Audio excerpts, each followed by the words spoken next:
Hello everyone, welcome to math solution pro YouTube channel. তো আজকে আমি যে সেটটা নিয়ে আলোচনা করব সেটা হচ্ছে রবীন্দ্রভারতী ইউনিভার্সিটির যে নন টেকনিক্যাল পোস্টের জন্য যে ভ্যাকেন্সি বেরিয়েছে সেটা, এবং অন্যান্য যে মিউনিসিপ্যাল সার্ভিস কমিশনের যে জুনিয়র অ্যাসিস্ট্যান্টের যে রিক্রুটমেন্টের পরীক্ষা আছে 29শে মে। সঙ্গে সঙ্গে যে ডব্লিউবিপি অর্থাৎ ওয়েস্ট বেঙ্গল পুলিশের কনস্টেবলের যে মেন পরীক্ষা যারা মার্ক দিয়েছো, তারা যারা মেন পরীক্ষার জন্য প্রিপারেশন নিচ্ছ, প্রত্যেক ক্ষেত্রেই কিন্তু এই সেটটা অনেকটা হেল্পফুল হবে বলে আমি আশা রাখি। প্রথমে একটা বিষয় একটু জানিয়ে দিই যে তোমরা এই সেটটা প্রত্যেকটা মানে একদম প্রথম থেকে লাস্ট পর্যন্ত দেখবে। এতে করে এই সেটে কিন্তু অনেক গুরুত্বপূর্ণ ইনফরমেশন আছে, এবং প্রত্যেকটা যে 4টে করে অপশান, সেই অপশান সম্বন্ধেও আমি এক্সট্রা কিছু কিছু বলবো, যে বিষয়গুলো কিন্তু থেকেও অনেক জিকে প্রশ্ন উঠে আসবে। আরেকটা বিষয় একটু জানিয়ে রাখি, এই চ্যানেলে তোমরা যারা নতুন আছো তারা কিন্তু চ্যানেলটা সাবস্ক্রাইব করে রাখতে পারো। আমি কিন্তু এরকম বিভিন্ন চাকরির পরীক্ষা এবং এন্ট্রান্স এক্সামের প্রিপারেশন কিন্তু করিয়ে থাকি। সেক্ষেত্রে ম্যাথ, জিআই, জেনারেল অ্যাওয়ারনেস এবং ইংলিশের বিভিন্ন প্র্যাকটিস সেট নিয়ে আলোচনা করে থাকি, এবং চ্যাপ্টার ওয়াইজ বিভিন্ন বিষয় নিয়েও আলোচনা করে থাকি, যে বিষয়গুলোর নাম অলরেডি আমি করলাম, যে চ্যাপ্টার যে সাবজেক্টগুলোর নাম আমি করলাম। তো চলো ফার্স্টে যে প্রশ্নটা আমরা দিয়েছি বা দেখছি, যেটা আলোচনা করেছি, প্রথমে একটা কথা একটু বলে রাখি যে জেনারেল অ্যাওয়ারনেস কিন্তু একটা অসীম বিষয়, এটা কিন্তু তোমরা প্রত্যেকেই জানো। এই বিষয়টা একটা লিমিটলেস বিষয়। এই বিষয়টা কিন্তু যতই আমরা পড়ি, যতই জানি না কেন, তাহলেও কিন্তু জানার কিছু খামতি থেকে যায়। তো প্রথম যে কোশ্চেনটা আমরা দেখছি, দেখো, which organ stores fat soluble vitamin. অর্থাৎ ভিটামিনের ক্ষেত্রে আমরা কি জানি, ভিটামিন হচ্ছে চার প্রকারের। ভিটামিন হচ্ছে চার প্রকারের, একটা হচ্ছে এ, ডি, ডি, ই, কে। চার চার রকমের ভিটামিন, এবং সেক্ষেত্রে এটা হচ্ছে ফ্যাট সলিউবল ভিটামিন। আর এটা হচ্ছে যে দুটো আরেক রকমের ভিটামিন আছে, যেটা বিসিপি, যেটা হচ্ছে ওয়াটার সলিউবল। তাহলে দেখো, যে তোমাকে বলছে which organ store fat soluble vitamin. Organ, এক্ষেত্রে তোমাকে নাম করতে বলেছে কোন অর্গ্যানটা। লিভার কিন্তু আমাদের অনেকটা ভিটামিন স্টোর করে রাখতে পারে, যেটা হচ্ছে যে এই ক্ষেত্রে তাহলে অপশান হয়ে যাবে, option A is the correct answer. Blood তো অপশান হবে না, ব্লাডে কোনো ভিটামিন সঞ্চিত হয় না, স্কিনেও সঞ্চিত হয় না, আর প্যাঙ্ক্রিয়াসেও সঞ্চিত হয় না। হুইচ অর্গান স্টোর, তাহলে স্টোর করে রাখার ক্ষমতা একমাত্র লিভারেরই আছে। নেক্সট কোশ্চেন আমরা দেখি যে এফি অর্থাৎ ফেরাস বা ফেরিক লোহা, এফি মিনস লোহা, এক্ষেত্রে 26 প্রোটন আছে নিউক্লিয়াসের মধ্যে প্রোটন আছে। আর what are the number of electron in Fe2+। তাহলে দেখো, এই যে নিউক্লিয়াসের মধ্যে, এটা যদি একটা নিউক্লিয়াস হয়, এখানে যদি 26টা প্রোটন থাকে, তাহলে কিন্তু এর আউটার সারফেসে 26টা ইলেকট্রন থাকবে। এখন যেহেতু Fe2+, লোহার কিন্তু দু ধরনের আইসোটোপ আছে, এটা হচ্ছে Fe2+ একটা, আর Fe3+ একটা। Fe3+ একটা। তাহলে যদি এই 2+, অর্থাৎ এর বাইরের বহির্কক্ষে কিন্তু দুটো ইলেকট্রন কম আছে। তাহলে আমি শুরুতেই বললাম যে নিউক্লিয়াসে যতগুলো প্রোটন থাকবে ততগুলোই কিন্তু আউটার সারফেসে, অর্থাৎ সর্ববহিষ্ঠ কক্ষে কিন্তু 26টা ইলেকট্রন থাকবে। তাহলে এই 26 থেকে আমরা দুটো ইলেকট্রন কম আছে, মানে হচ্ছে দুই বিয়োগ করলে মানে তারা কত পাবো, 24টা পাবো। অর্থাৎ এক্ষেত্রে option A is the correct answer. Option A is the correct answer প্রশ্ন নাম্বার 2 এর জন্য হয়ে যাবে।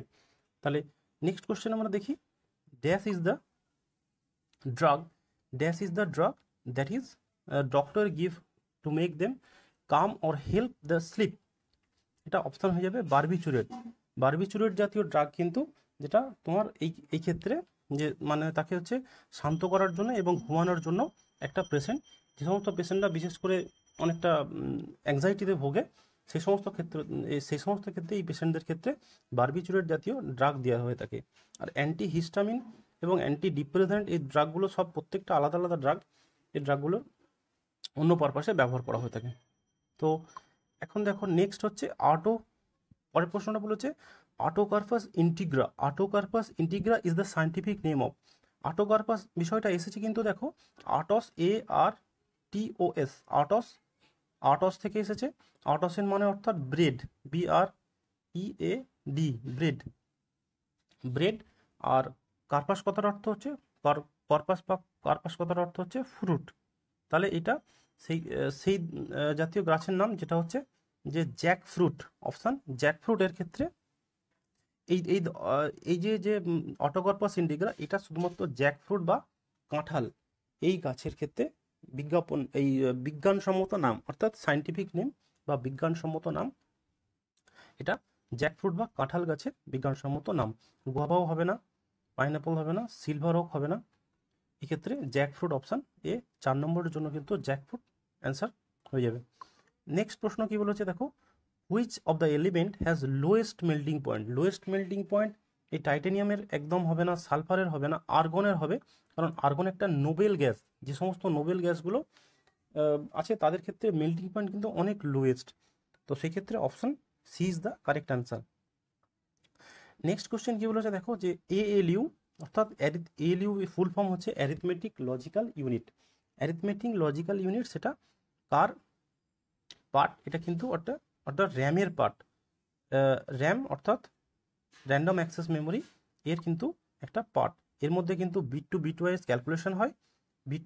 ক্যালকুলেশন হয়, এবং সঙ্গে সঙ্গে কিন্তু যে অ্যারিথমেটিক ক্যালকুলেশনগুলো কিন্তু এর মধ্যে হয়ে থাকে। যে ইংলিশ, নেক্সট কোশ্চেনটা কি বলেছে দেখো, English is the official language of Chandigarh. English হচ্ছে অফিসিয়াল ল্যাঙ্গুয়েজ অফ চণ্ডীগড়, কিন্তু চণ্ডীগড়ে দেখতে গেলে আমরা দেখতে পাবো যে ওরা কিন্তু 67.53%, চণ্ডীগড়ে কিন্তু 67.53% কিন্তু ওরা হিন্দিতে কথা বলে, এবং অফিসিয়াল ল্যাঙ্গুয়েজ কিন্তু চণ্ডীগড়ের ইংলিশ। নেক্সট কোশ্চেন কি বলেছে দেখো, নেক্সট কোশ্চেন যেটা বলেছে, Panna national park in which state. Panna national park কিন্তু মধ্যপ্রদেশে। পান্না ন্যাশনাল পার্ক যে পান্না ডিস্ট্রিক্ট, এবং পান্না ডিস্ট্রিক্ট এই মধ্যপ্রদেশের পান্না ডিস্ট্রিক্টের মধ্যে যে পান্না ন্যাশনাল পার্ক আছে, এই ন্যাশনাল পার্কে কিন্তু টাইগার রিজার্ভের জন্য এবং অন্যান্য যে ওয়াইল্ড লাইফ, যে বন্য জীবজন্তু এর জন্য কিন্তু এটা বিখ্যাত। নেক্সট কোশ্চেন কি বলেছে, 9 নম্বর প্রশ্নটা বলছে বিএসসি সেন্সেক্স এটা কতগুলো কোম্পানিজের মাধ্যমে গঠিত। এটা অপশান হয়ে যাবে 3, অর্থাৎ 30 রেপুটেড স্টক কোম্পানিজ, যেগুলো যাদের ফাইন্যান্সিয়াল এস্টাবলিশমেন্ট অনেক হাই, সেই ধরনের 30টা কোম্পানি নিয়ে বিএসসি সেন্সেক্স কিন্তু গঠিত হয়েছে। নেক্সট কোশ্চেন বলছে যে ইন্টারন্যাশনাল ডেডলাইন অর্থাৎ আন্তর্জাতিক তারিখ রেখা, যেটা আমরা বলি যে আন্তর্জাতিক তারিখ রেখা, সেটা কিন্তু তোমার কোন মিডল ওশিয়ান বা Arctic Ocean, Indian Ocean, Atlantic Ocean না প্যাসিফিক ওশিয়ান। তাহলে অপশান হয়ে যাবে এটার ক্ষেত্রে প্যাসিফিক ওশিয়ান থেকে, অর্থাৎ প্যাসিফিক ওশিয়ান থেকে এটা পাস করেছে। Which of the following, next question কি বলেছে দেখো, যে what is the capital of তুর্কি। ক্যাপিটাল অফ তুর্কি কিন্তু আঙ্কারা। আঙ্কারা হচ্ছে তুর্কির ক্যাপিটাল। নেক্সট কোশ্চেন কি বলেছে দেখি আমরা, before independence Bangladesh was the part of, before independence অর্থাৎ স্বাধীনতার পূর্বে বাংলাদেশ কোথাকারের আর অংশ ছিল, পাকিস্তানের অংশ ছিল। বাংলাদেশকে কিন্তু আমরা 1971 সালের স্বাধীনতার পূর্বে বাংলাদেশকে আমরা পূর্ব পাকিস্তান হিসাবে জানতাম, অর্থাৎ 1971 সালের পরে ওই পূর্ব পাকিস্তানের থেকে নাম পরিবর্তন করে বাংলাদেশ হয়েছে, যেটা ইন্ডিয়ার অর্থাৎ ভারতের সহযোগিতায় হয়েছে। প্রসঙ্গত একটা বিষয় একটু জানিয়ে রাখি, আমার যে প্লেলিস্টগুলো আছে সেই প্লেলিস্ট অর্থাৎ আরবিও অ্যাসিস্ট্যান্টের প্লেলিস্টে কিন্তু তোমরা এই বিভিন্ন প্র্যাকটিস সেটগুলো সেখান থেকে পেয়ে যাবে। এবং সঙ্গে সঙ্গে একটা বিষয় একটু বলে রাখবো, যে তোমরা প্রথম থেকে শেষ পর্যন্ত প্রত্যেকটা প্রশ্ন ভালো করে দেখবে, এবং এই প্রশ্নগুলো অনেক সাজেস্টিভ ওয়েতে, এই প্রশ্নগুলোর সঙ্গে সঙ্গে প্রশ্নগুলোর যেমন সেটা কিন্তু এক ধরনের সাজেশনও বটে। তো সেই জন্য প্রথম থেকে শেষ পর্যন্ত তোমরা প্রত্যেকটা প্রশ্ন ভালো করে দেখবে, এবং আমার এই ডেসক্রিপশন বক্সে কিন্তু এই ব্ল্যাঙ্ক সেটটা দেওয়া থাকবে, সেটা তোমরা প্রিন্ট করে নিয়ে প্র্যাকটিসও করতে পারো। তো চলো নেক্সট কোশ্চেনটা আমরা দেখি, যে নেক্সট কোশ্চেনটা কি বলেছে, যে Humayun was born in the year, Humayun কত সালে জন্মগ্রহণ করেছিল। হুমায়ুনের নাম ছিল কিন্তু নাসিরুদ্দিন শাহ। নাসিরুদ্দিন শাহ, উনি 17 মার্চ 17 মার্চ 1508 সালে উনি জন্মগ্রহণ করেছিলেন, অর্থাৎ option A is the correct answer এই প্রশ্নের জন্য হয়ে যাবে। নেক্সট প্রশ্ন কি বলেছে, যে হু ইনভেন্টেড 3D প্রিন্টার।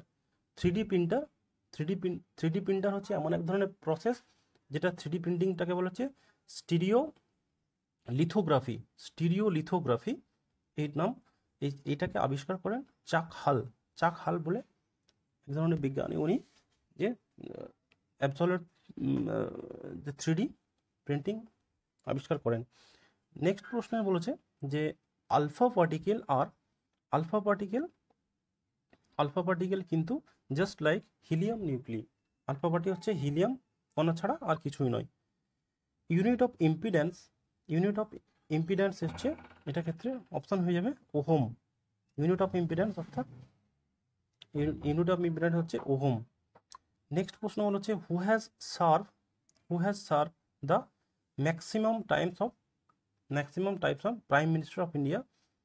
ইনি কিন্তু অপশন এক্ষেত্রে 1947 থেকে 1964 1964 পর্যন্ত ইনি প্রাইম মিনিস্টার ছিলেন, ভারতের প্রথম প্রাইম মিনিস্টার ছিলেন এবং ইনি দীর্ঘ সময়ের প্রাইম মিনিস্টার ছিলেন।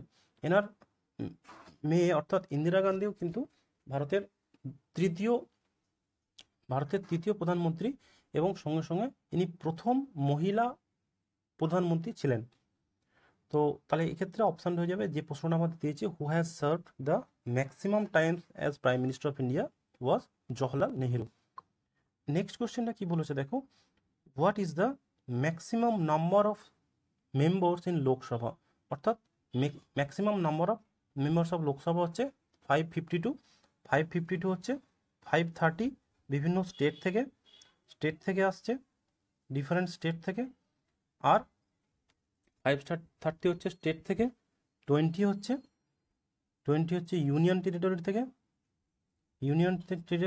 টেরিটরি থেকে আর দুজনকে কিন্তু যে আমাদের প্রেসিডেন্ট অফ ইন্ডিয়া উনি নমিনেটেড দুজন মেম্বারকে রাখেন। তাহলে 50-30 এই 530 20 50 আর 2 52 অর্থাৎ 552 জন মেম্বার অর্থাৎ এমপি লোকসভার মধ্যে আছেন। তাহলে আমাদের এই প্রশ্নের জন্য অপশন হয়ে যাবে, C is the correct answer. Periyar reserve কিন্তু দেখো নেক্সট কোশ্চেন হচ্ছে Periyar tiger reserve in which state. Periyar tiger reserve কিন্তু সাউথ ইন্ডিয়ার যে কেরালা স্টেট আছে সেই কেরালা স্টেটকে কিন্তু পেরিয়ার টাইগার রিজার্ভ আছে। এক্ষেত্রে এই রিজার্ভকে টাইগার রিজার্ভকে পেরিয়ার ন্যাশনাল পার্কও বলা হয়ে থাকে এবং সঙ্গে সঙ্গে এর মধ্যে বিভিন্ন রকমের অস্ট্রিচ, বিভিন্ন রকমের এলিফ্যান্টের সংখ্যা প্রচুর পরিমাণে আছে, সঙ্গে সঙ্গে বাঘ প্রচুর পরিমাণে আছে এবং আরও অন্যান্য যে বন্য জীবজন্তু এই টাইগার রিজার্ভের বা ন্যাশনাল পার্কের মধ্যে আছে। নেক্সট প্রশ্ন কি বলেছে, নেক্সট প্রশ্ন বলেছে যে who is the author of go clown Achhe Din for comedy. Is option C is the correct answer. Shatrughan বদওয়ালাস এই প্রশ্নের জন্য option C is the correct answer. তো আজকের আমাদের আলোচনা কিন্তু এই পর্যন্তই। তো প্রসঙ্গত একটা বলে রাখি, এই প্র্যাকটিস সেটটা কিন্তু তোমরা প্রিন্ট করে নিয়ে আমার ডিসক্রিপশন বক্সে যে লিঙ্ক দেওয়া থাকবে সেই লিঙ্ক থেকে কিন্তু তোমরা প্রিন্ট করে নিয়ে সেখান থেকে নিজেরা প্র্যাকটিস সেট হিসেবে প্র্যাকটিস করতে পারো। এর পরবর্তী সেট আমি ম্যাথামেটিক্স বা জিআই থেকে দেবো। তো ততক্ষণ পর্যন্ত তোমরা আমার চ্যানেল দেখতে থাকো। যদি কোনো প্রশ্নের বিষয়ে কোনো সন্দেহ থেকে থাকে তোমরা আমার কমেন্ট বক্স ওপেন আছে, সেখানে কিন্তু তোমরা নিজেরা তোমাদের মতামত জানাতে পারো। তো ভিডিও যদি ভালো লেগে থাকে তোমরা তোমাদের বন্ধুদের মধ্যে শেয়ার করে দিতে পারো। তো আজকের আলোচনা আমাদের এই পর্যন্তই। Thanks for watching math solution pro.